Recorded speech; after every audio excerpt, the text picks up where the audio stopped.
Aprendamos todos a leer. Fonemas, unidad 3. Hola chicos, ya hemos aprendido algunas letras y sus sonidos. También somos capaces de leer muchas palabras, oraciones y textos cortos. Y estamos muy felices por eso. Ahora vamos a estudiar los fonemas de la unidad 3. Recuerda hacerte en un lugar muy especial de tu casa, donde te puedas concentrar y sentir cómodo. ¿Estamos listos? Comencemos. B, Víctor, venado. Y, lluvia, llama. Y, yayis, yegua. Letra H. No suena, por lo tanto, toma el sonido de la vocal que le sigue. Por ejemplo, Hernando, halcón. Ch, Chepito, chimpancé. Letra R, sonido suave.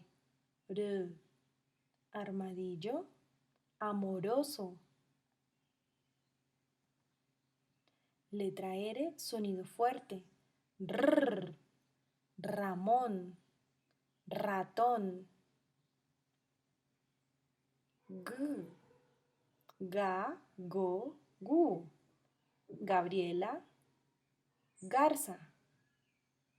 Para que suene ge, gui, debemos acompañar con u.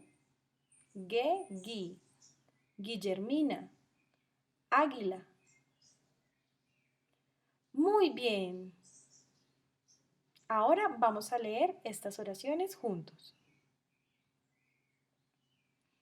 Beto y Manuela comen bolitas de queso con café. Veo los venados en el monte. El llavero está al lado del babero. Yolanda y Johnny comen pasteles de yuca. Dame el hilo para coser el hueco de la media. El halcón es bello. Chepito es un chimpancé chistoso.